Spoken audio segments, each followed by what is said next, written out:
Boa noite a todos. Mais uma vez, dando início à nossa palestra desta noite, com muita gratidão a Deus e a Jesus pela oportunidade de estarmos reunidos para o estudo do Evangelho, para a prece, momento em que levamos o nosso pensamento a Deus, nosso Pai Criador, rogando o auxílio. Sabemos que jamais estamos desamparados. O seu amor cobre a multidão de todas as nossas dificuldades, das nossas necessidades. Benfeitores amigos estão a zelar por cada um de nós. Tenhamos a certeza disto. Sigamos em frente, confiantes, combatendo pensamentos de tristeza, de angústia. O auxílio chegará em nossos corações. Pai nosso, que estais no céu, santificado seja o teu nome. Venha a nós o teu reino, Senhor, seja feita a tua vontade, não a nossa, assim na terra como no céu. O pão nosso de cada dia dai-nos hoje. Perdoa, Senhor, as nossas dívidas, assim como perdoamos aos nossos devedores. Não nos deixeis cair em tentação e livra-nos de todo o mal, que assim seja. Mais uma vez, iniciando com a leitura do Evangelho segundo o Espiritismo por Allan Kardec, capítulo 9, Bem-aventurados os mansos e pacíficos. Nós vamos ler uma mensagem de Lázaro, a afabilidade e a doçura. Paris, 1861. A benevolência para com os semelhantes, fruto do amor ao próximo, produz a afabilidade e a doçura. Entretanto, nem sempre se deve fiar nas aparências, pois a educação e o traquejo do mundo podem dar o verniz dessas qualidades. Quantos há cuja fingida bonomia é apenas uma máscara para uso externo, uma roupagem cujo corte bem calculado disfarça as deformidades ocultas. Infelizmente, o mundo está cheio de pessoas que trazem o sorriso nos lábios e o veneno no coração, que são doces, contanto que ninguém as moleste, mas que modem a menor contrariedade. A essa classe pertencem ainda esses homens que são benignos fora da casa, mas tiranos domésticos, que fazem a família e os subordinados suportarem o peso do seu orgulho e do seu despotismo. Não ousando impor sua autoridade aos estranhos que os colocariam no seu lugar, querem pelo menos ser temidos pelos que não podem resistir-lhes. Sua vaidade se satisfaz com o poder em dizer: aqui eu mando e sou obedecido, sem pensar que poderiam acrescentar com mais razão: e sou detestado. Não basta que os lábios destilem leite e mel, pois se o coração nada tem com isso, trata-se de hipocrisia. Aquele cuja afabilidade e doçura não são fingidas, jamais se desmente. É o mesmo para o mundo ou na intimidade, e sabe que se pode enganar os homens pelas aparências, não pode enganar a Deus. Esse capítulo, justamente, ele fala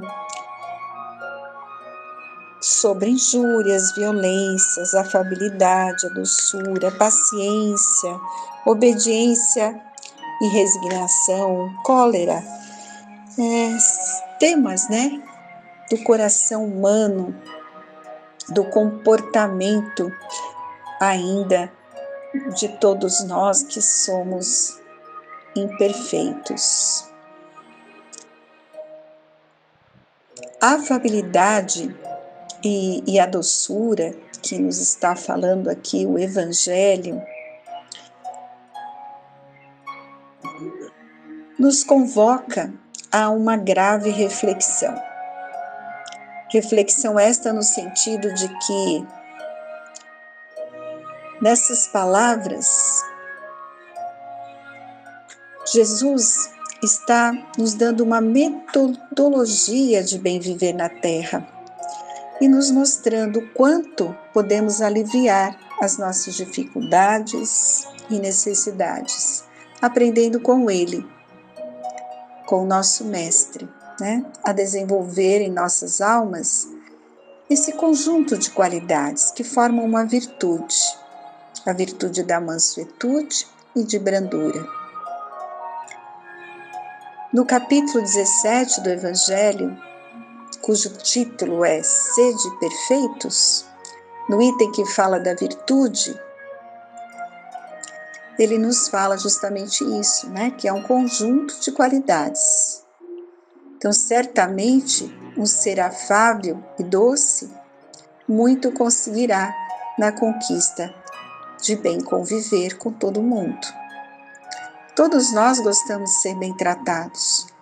Todos nós gostamos de atenção, de carinho, de compreensão, de tolerância, enfim, de todo um clima de amor e de fraternidade. No entanto, para que tenhamos tudo isso, é necessário se faz que também nós estejamos dispostos a desenvolver esses sentimentos que queremos em relação a nós, não é mesmo? E por que será, né? Vamos refletir um pouco nesse momento, que desejamos tudo isso e, no entanto, se torna tão difícil para nós mantermos esse estado de alma, de tolerância, de ternura, de afabilidade e doçura, como nos pede aqui o Evangelho. Ou seja, que tenhamos um clima de equilíbrio na convivência, no nosso dia a dia. E refletindo sobre isso, o que a gente pode concluir, né? Que verdadeiramente não valorizamos esses aspectos.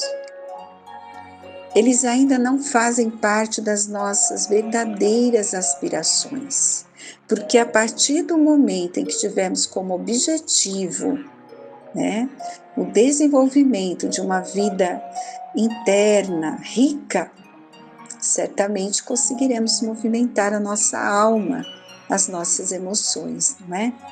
Daí a importância dessas leituras do Evangelho que nos fazem refletir, nos relembram desses comportamentos que temos que desenvolver.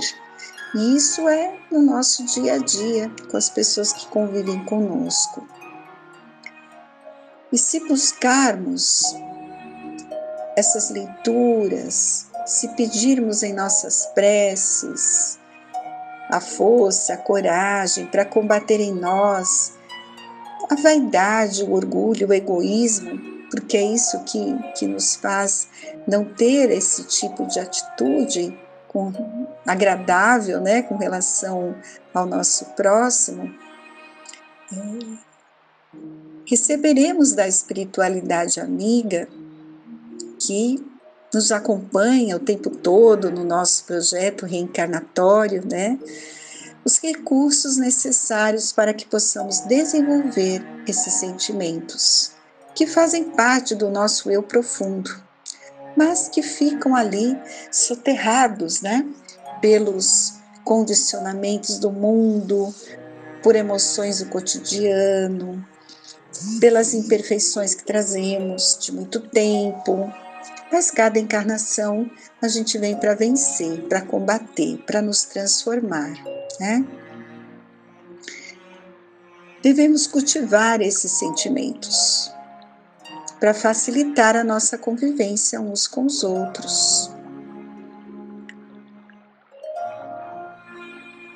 E lembrar, né, porque muita gente, para a gente ser afável, a gente não precisa exatamente estar com um sorriso nos lábios.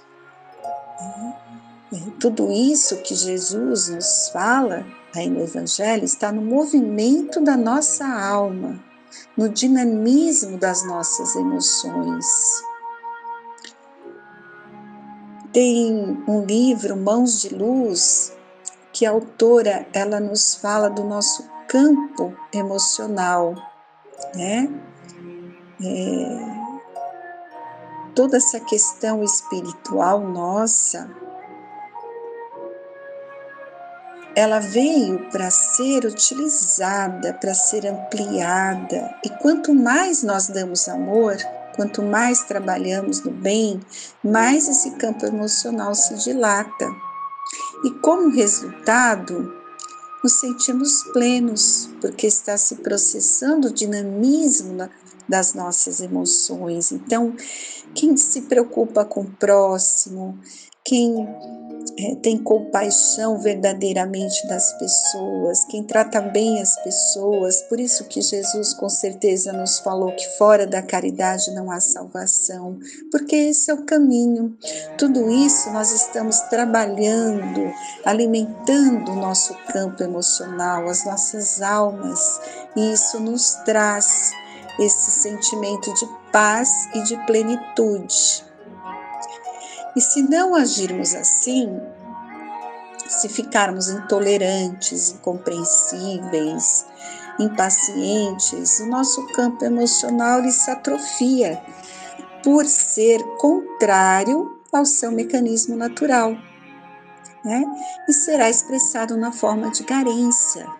Vejam, isso já tem explicações, né, científicas, médicas e espirituais muito mais. Muitos livros da própria doutrina espírita nos fala sobre tudo isso. E esse é o motivo, né, pelo qual muitas vezes as pessoas se sentem carentes, depressivas. Por quê? Porque nós não cuidamos, né, do nosso campo emocional, da nossa alma, que precisa ser dinamizada e não abandonada por nós. A grande maioria dos seres humanos abandona essas questões espirituais, não alimenta a alma. E aí nós adoecemos espiritualmente, assim como nosso corpo adoece se não tivermos os cuidados necessários. Então, nesse raciocínio, nesse esclarecimento, nós conseguimos entender a grande sabedoria de Jesus, quando fez da mansuetude, da pacificidade, e da moderação uma lei, condenando assim toda forma de violência. O caminho é da mansuetude, né? Da pacificidade, como ele falou aqui. Nem sempre nós conseguimos, porque somos imperfeitos, nos distraímos, mas estamos atentos. Cada dia que se inicia, escolher esse caminho. Sermos mansos, pacíficos, saber falar, saber conversar, conviver com paz, com harmonia. Esse é o caminho. Se vamos conseguir ou não, vai depender do empenho que estamos realizando a cada dia, combatendo as nossas imperfeições, não é? Nós fomos criados para amar. Mas é muito interessante como nós, a grande maioria de nós, né, nos sentimos envergonhados de amar. A gente fica com receio de ser educado, de ser cortês, não é? Os jovens falam muito de vamos pagar o mico, né? E com isso, nós desprezamos as riquezas do nosso mundo interior e tirando de nós mesmos a alegria de ser feliz, né? Então a gente precisa tomar muito cuidado, que isso tem a ver com a nossa autoestima, né? E lembrar ainda que pacificidade não é ser totalmente, em todos os momentos, né, pacífico e nem ser omisso.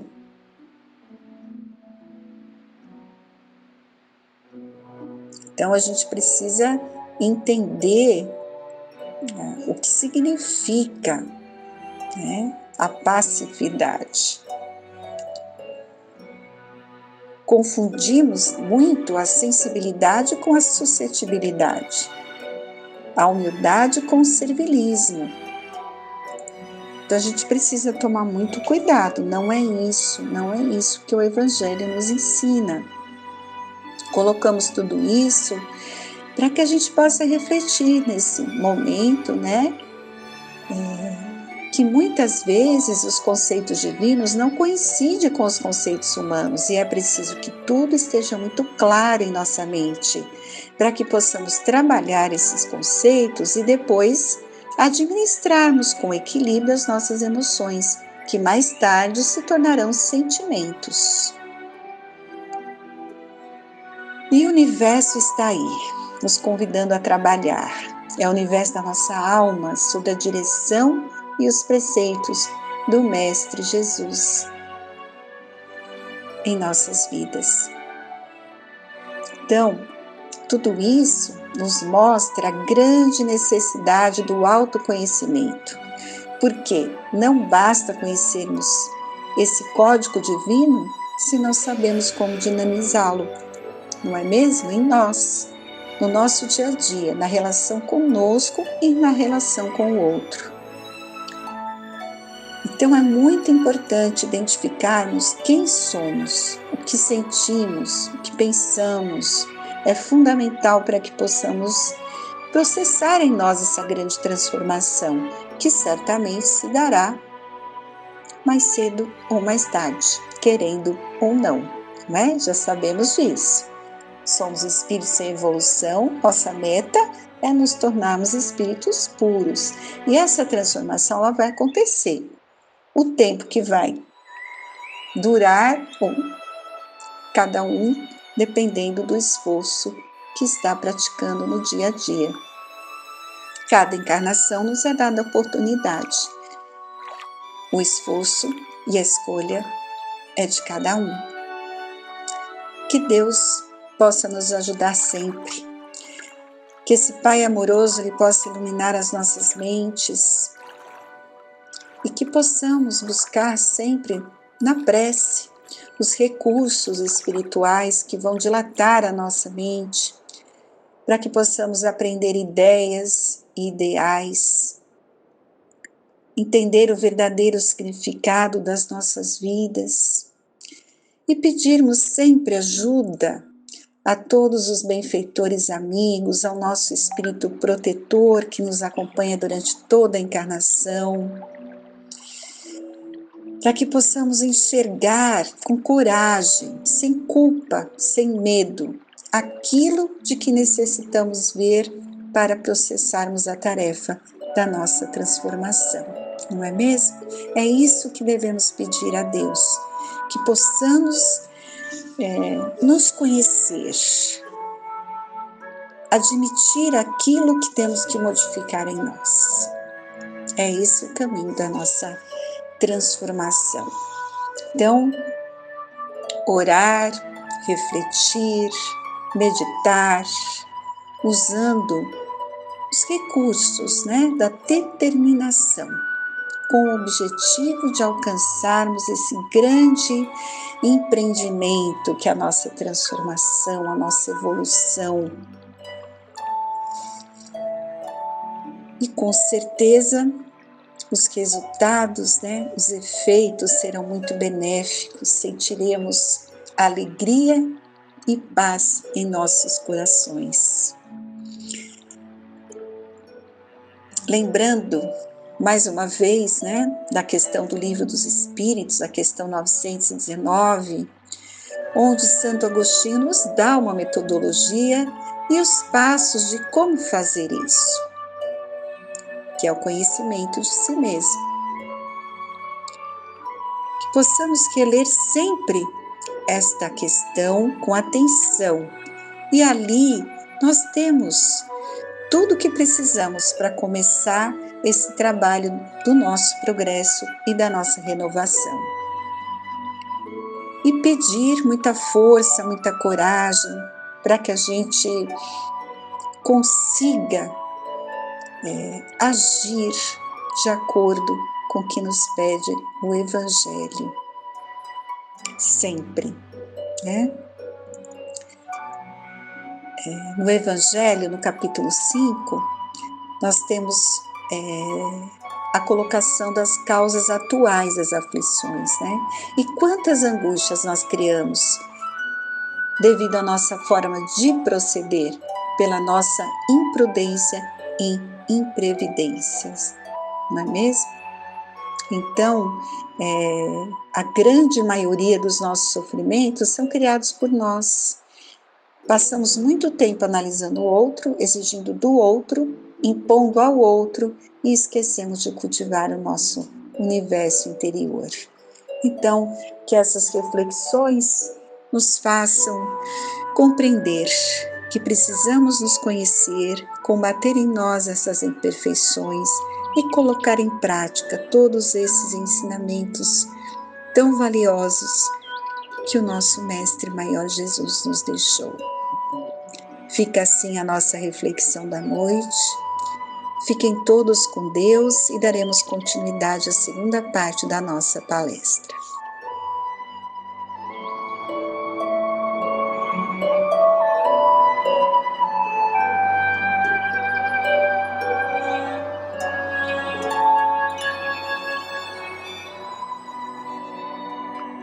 Boa noite a todos. Vamos dar continuidade aos trabalhos desta noite. E eu vou ler um texto aqui do Irmão X, do livro Contos desta e de Outra Vida, psicografia do Chico Xavier. Ele fala sobre a mediunidade, né, que é algo comum a todos nós. É o capítulo 18, chama Diário de um Médium. É bem interessante, é bem curtinho, mas bastante interessante. Como a mediunidade é algo muito importante na vida de cada um de nós, então eu vou ler esse texto. Então vamos lá, capítulo 18, Diário de um Médium. Quando por solicitação de amigos, penetramos o quarto de Alfredo Lúcio para acudi-lo no processo de desencarnação.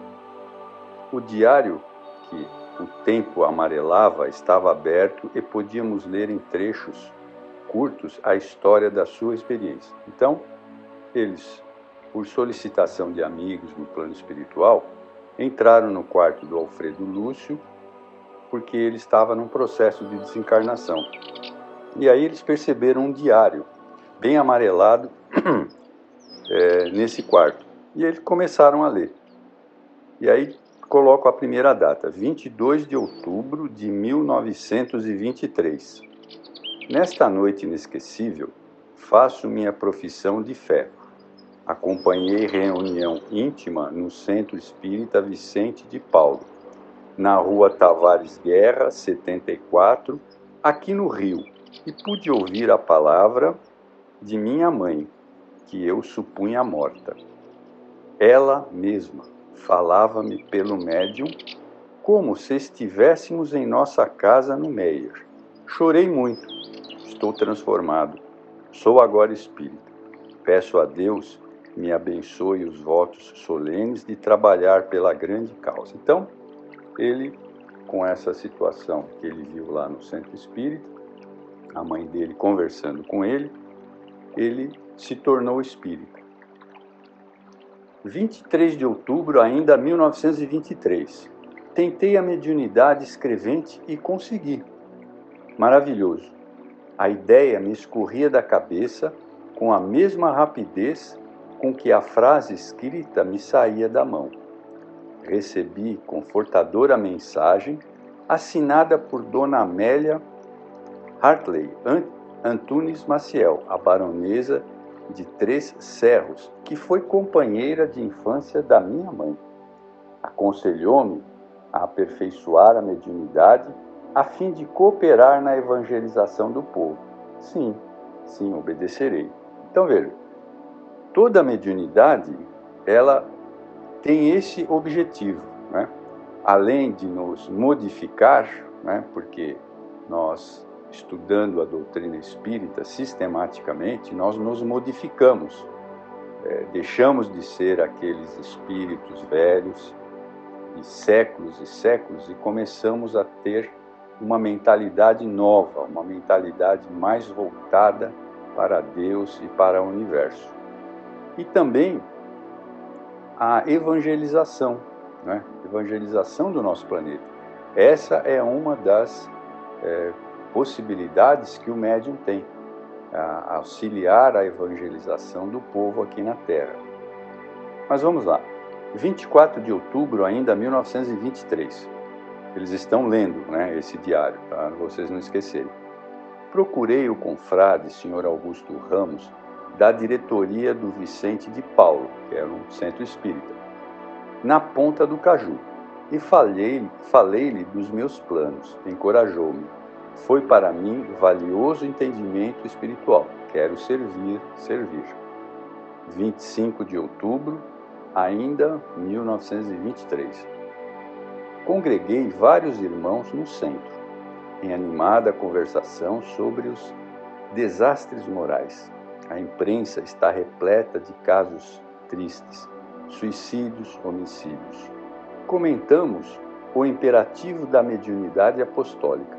É muito sofrimento nascido da ignorância. Deus de bondade infinita, darei minha vida pelo esclarecimento dos meus irmãos em humanidade. Então, quer dizer, ele quer se dedicar realmente. 26 de outubro, ainda 1923. Avistei-me hoje com o Sr. Leopoldo Cirne e sua estimada esposa na residência deles próprios. Foram amigos de Dona Amélia. Oramos. A baronesa comunicou-se, exortando-me ao cumprimento do dever. Convidou-me a estudos sérios. O Sr. Cirne falou-me bondoso quanto à necessidade do discernimento. 27 de outubro, ainda 1923. Continuo a trabalhar ativamente na psicografia. 10 de novembro, ainda 1923. O presidente da nossa casa espírita ponderou comigo que é importante não acelerar o desenvolvimento mediúnico. Entretanto, não concordei. A ignorância e a dor esperam por mensagens do alto. Bem, aqui a gente pode fazer uma observação, né? Aqueles que são os dirigentes do centro espírita, eles têm muito mais experiência do que os médiuns que estão no início. Então é sempre muito bom nós ouvirmos as suas experiências para que a nossa mediunidade flua normalmente, né? E esse desenvolvimento mediúnico, ele é, na realidade, uma educação mediúnica, não é? Então, a gente não pode querer correr na frente disso, tudo ao seu tempo. E nós sabemos que quando o médium está preparado para o trabalho vai aparecer. Mas aí, continuando. Nas últimas 6 noites, recebi páginas e páginas do espírito que se deu a conhecer como sendo Filon de Atenas, desencarnado na Grécia Antiga. Disse-me que tenho grande missão a cumprir. Então, aí já começa o grande problema da vaidade dos médiuns, né? Grande missão a cumprir. A missão que nós temos, ela é primeiro com nós mesmos, né? Não com os outros. Primeiro é conosco, para que nos modifiquemos, para que nós alcancemos mentalidade que nós não tínhamos antigamente em várias outras encarnações. Então, esse negócio de grande missão, nós devemos ter sempre um pé atrás. Mas continuando. Aí, 2 de dezembro, ainda 1923. É tanta gente a falar-me sobre estudo que deixei de frequentar o centro. Esse é outro problema que o médium tem. O médium normalmente não gosta de estudar. E é preciso se dedicar, conhecer muito bem a doutrina, principalmente as obras básicas, e ainda muitos acham que Kardec já está ultrapassado. Veja, nós nem conseguimos entender as obras básicas, já estamos falando que Kardec está ultrapassado. Então, o estudo da doutrina espírita, estudo sistemático, é uma base sólida para o médium não se deixar levar por situações. Então, continuando, vou ler esse trechinho de novo. É tanta gente a falar-me sobre estudo que deixei de frequentar o centro. Preciso trabalhar. Philon, que é aquele espírito que ele falou que se apresentou, né, está escrevendo 4 horas diariamente por meu intermédio. Está preparando 2 livros através de minhas faculdades. Sim, ele tem razão. O mundo espera, ansioso, a evidência do plano espiritual, né? Então, veja, ele mal começou na mediunidade, já está escrevendo livro, né? É algo que ainda não é possível para nós, que ainda não temos o entendimento total da doutrina espírita. Isso requer muita experiência. Bom, aí chegou 1º de janeiro, eles lembram que os irmãos da espiritualidade estão lendo isso, né? Esse diário. Aí chegou 1º de janeiro de 1924, eles continuam lendo. Entrei no ano novo psicografando, 29 de janeiro de 1924. Apresentei ao senhor Leopoldo Cirne os frutos de meu trabalho. 2 livros assinados pelo espírito de Philon, um romance e um manual de meditações evangélicas. O senhor Cirne pediu-me procurá-lo na semana próxima. 5 de fevereiro de 1924. Grande decepção. O senhor Leopoldo Cirne falou-me francamente. Admite que eu esteja ludibriado. Reconhece as minhas qualidades mediúnicas, mas pede que eu estude, afirmando que os livros de Philon são fracos, né? Então, de novo, né, pede-se o estudo, porque o estudo esclarece. Acha que é cedo para eu pensar em publicação de livros, que devo amadurecer em conhecimento e experiência para colaborar seriamente com bons espíritos. Despedi-me desapontado. 6 de fevereiro, ainda estamos em 1924. Procurei o Dr. Guilhom Ribeiro, que era o presidente da Federação Espírita Brasileira, que me recebeu cortês em sua própria casa. Entreguei-lhe os meus originais mediúnicos, rogando opinião. Então, quer dizer, ele continuava insistindo, apesar dos apelos de todos, dizendo que era ainda muito cedo, que ele não tinha experiência para isso. 20 de fevereiro de 1924. Voltei ao Dr. Guilhom Ribeiro. Devolveu-me as mensagens, referindo-se paternal ao perigo das mistificações e à necessidade de critério na apresentação de qualquer assunto espírita. Declarou que tenho promissora mediunidade, embora ainda muito verde, e asseverou que devo preparar-me à frente do futuro. Então, mais uma advertência. Um rapaz que se achava junto dele falou em obsessão. Informou que um médium pode ser atacado sem perceber pela influência de espíritos inferiores, assim como planta suscetível de ser assaltada por pragas silenciosas, né? Então, nós sabemos que a obsessão ela é muito sutil e muitas vezes o médium não percebe.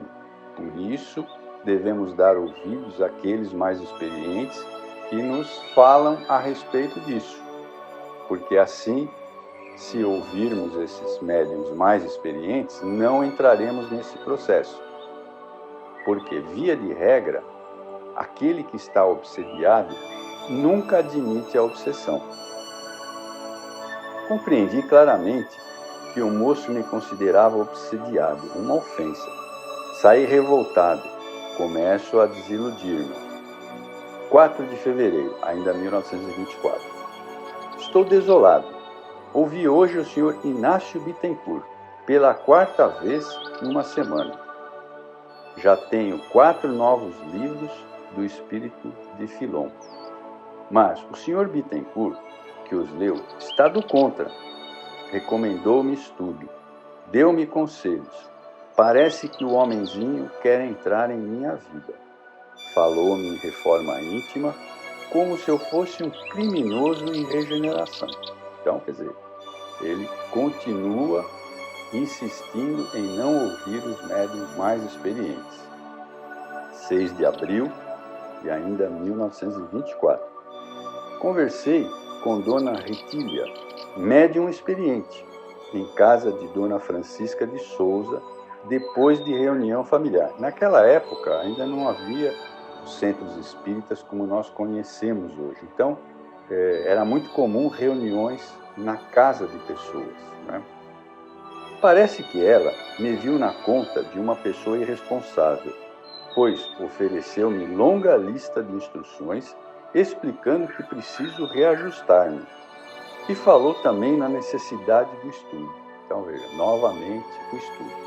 Então, algo imprescindível na vida de um médium é o estudo sistemático da doutrina. Isso nos dá uma base muito sólida. 8 de abril, ainda continuamos em 1924. Não aguento. Qualquer espírita que me encontra, ao invés de ajudar-me, só me fala em estudo e discernimento. Em discernimento e estudo. Serei alguma criança? E com tanta ponderação. Se mediunidade é serviço em que devamos atender às necessidades de todo mundo, não nasci para ser cachorro de ninguém.